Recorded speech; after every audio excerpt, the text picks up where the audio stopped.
Bon alors, quand je lance Illustrator, chez moi j'ai quelque chose de différent de chez vous, parce que je l'ai déjà utilisé, j'ai déjà personnalisé l'interface. Vous voyez, chez moi c'est gris au lieu d'être noir l'interface. Oui. Il est possible aussi qu'il y ait plein de palettes qui soient partout.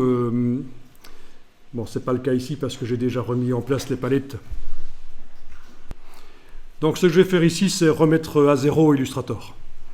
Alors, les logiciels Adobe, il y a plein de techniques pour les remettre à zéro, que ce soit Illustrator, Photoshop, InDesign, c'est un peu différent d'un logiciel à l'autre. Donc, ce que je vais faire, c'est le remettre à zéro, mais vous n'avez pas besoin de le remettre à zéro. Illustrator est venu tout à fait normalement. Je suppose, chez vous, d'après ce que je vois, les interfaces sont toutes noires, vous avez tous le panneau d'accueil. Ok, donc je vais quitter Illustrator chez moi ici.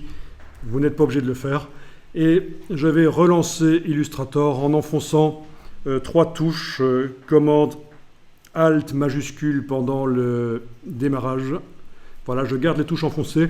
Le panneau d'accueil va prendre plus de temps. Il va me dire mise à jour du menu des polices. Je pense, ah non, il ne l'a pas fait. Mais en tout cas, vous voyez que ça a fonctionné. Mon Illustrator a été remis à jour. Donc, commande Alt majuscule pendant qu'on démarre le logiciel, remet à jour Illustrator. Sur le PC, ce sera CTRL Alt majuscule. Chaque fois que je vais parler de la touche commande ici, ce sera la touche CTRL sur le PC. Un raccourci qui a fait intervenir la touche CMD, la touche commande, vous n'aurez qu'à utiliser CTRL pour faire le même sur le PC. Donc ici, commande Alt majuscule sur le Mac, ce sera CTRL Alt majuscule sur le PC si vous voulez remettre à jour votre Illustrator un jour en réglage d'usine, c'est-à-dire que les logiciels se personnalisent au fur et à mesure qu'on les utilise. On modifie la manière, l'aspect de l'interface, on modifie les fonctionnements des outils. Et ça peut être ennuyeux dans le cadre d'une formation ici où vous avez sur la même session peut-être un autre étudiant qui a modifié Illustrator. Et il ne va peut-être pas fonctionner de manière normale, votre Illustrator. Alors, vous voyez. Donc ça peut être intéressant en début de cours, dans le cadre de cette formation ici, vu que les ordinateurs ne sont pas en multi-session, tout le monde utilise la même session, vous récupérez forcément Illustrator modifié par quelqu'un d'autre, plutôt ennuyeux.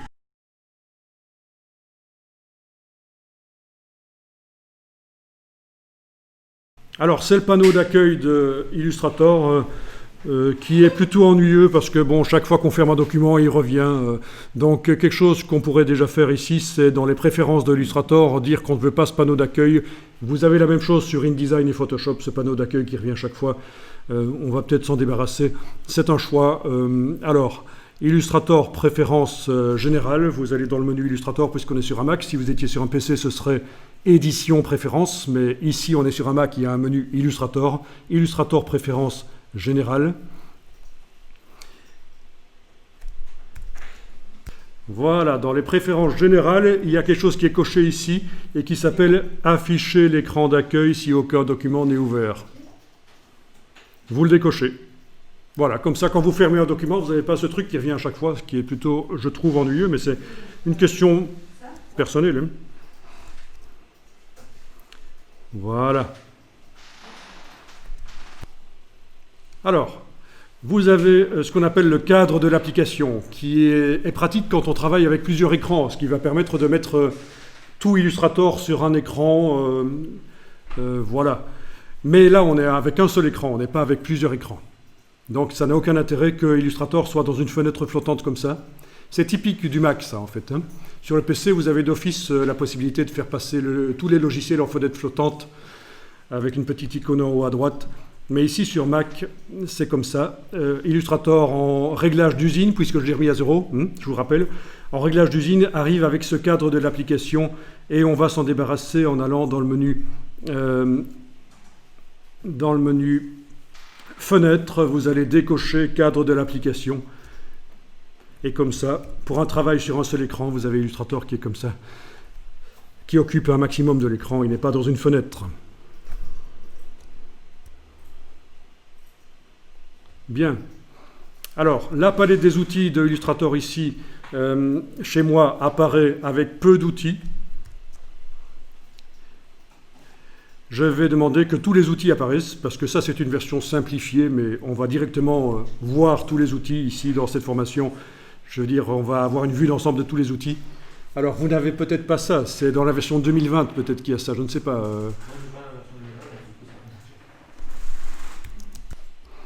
Bon, dans 2019, vous aviez déjà cette option, les 3 petits points là. Bon, donc chez moi j'ai un problème, tous les outils n'y sont pas. Donc je vais aller sur les 3 petits points et ça me fait apparaître un menu comme vous voyez. Enfin une palette, ça fait apparaître une palette. Et dans le menu de la palette qui est là en haut, je vais aller demander avancer à la place de base. Comme ça, ça me montre tous les outils pour les utilisateurs avancés de Illustrator. Voilà, tous les outils sont là. Ah, je l'ai fait.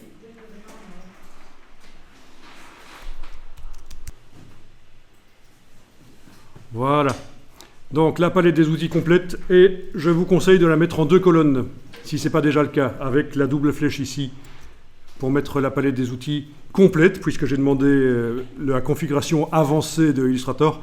Palette des outils en 2 colonnes, ce sera plus simple pour s'y retrouver.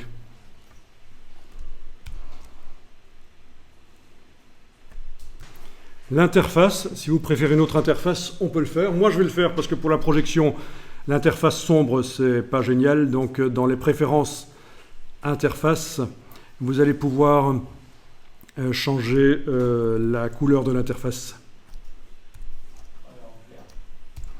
Voilà.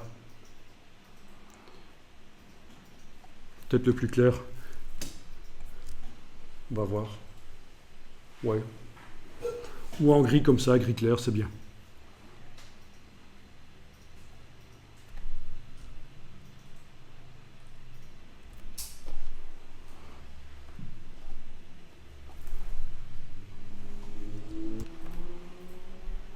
Voilà, et à tout moment, si vous avez des palettes qui encombrent, voilà, dans Illustrator, menu fenêtre, espace de travail, réinitialiser les indispensables.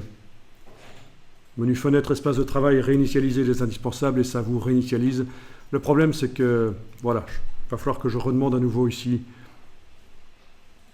dans la palette des outils, de passer en mode avancé en 2 colonnes. Voilà. Et sinon, ça, on se débarrasse des palettes, on les remet en place. C'est bien. Ouais, finalement, je vais peut-être passer en interface encore plus claire, ce sera peut-être pas plus mal, oui. Voilà, on va faire comme ça.